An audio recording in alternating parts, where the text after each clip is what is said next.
Good evening and welcome to today's bulletin. I'm Margaret Wahito. The Communications Authority of Kenya now says it will penalize KTN, NTV, Citizen TV and QTV for switching themselves off from the digital platforms. The authority's Director General Francis Wangusi told reporters that action must be taken against the 4 stations for breaching regulations. Wangusi told a news conference this afternoon that a board meeting will have to sit to approve the planned punishment on the 4 stations which remain off-air since yesterday. The board of the Communications Authority will sit and decide what kind of penalty we are going to give them. Of course, they should know that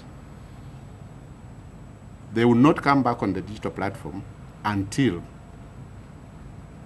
they have met certain conditions that the regulator is going to give them. They switch themselves off, let them remain off, but we are going to slap some penalties to them.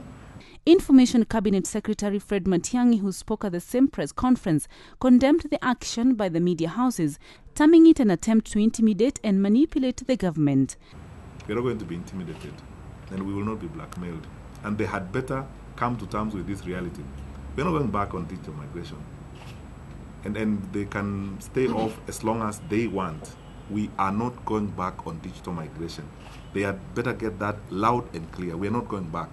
NTV, KTN, Citizen and QTV remain off-air after officials from the Communication Authority of Kenya turned off their analog transmitters in Limuru shortly after 1 p.m. yesterday. The authority, however, said it is the stations themselves that turned off their signals from digital platforms. Media houses are set to issue a statement on Monday following government's decision to switch off 4 TV stations from the analog system.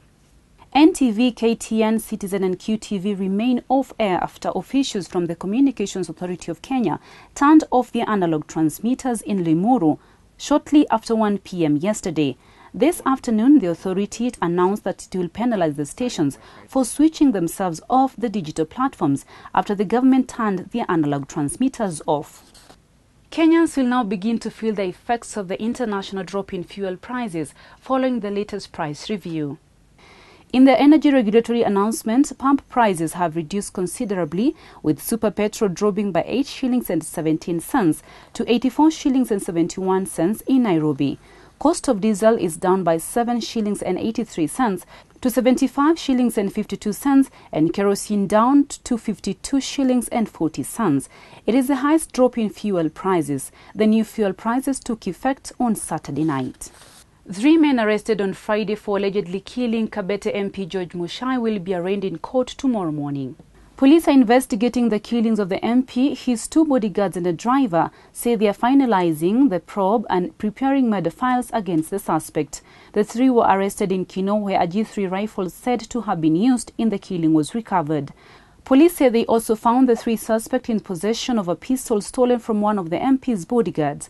Police are under pressure to arrest powerful sources said to have planned the killings that occurred on Kenyatta Avenue on Saturday the 7th.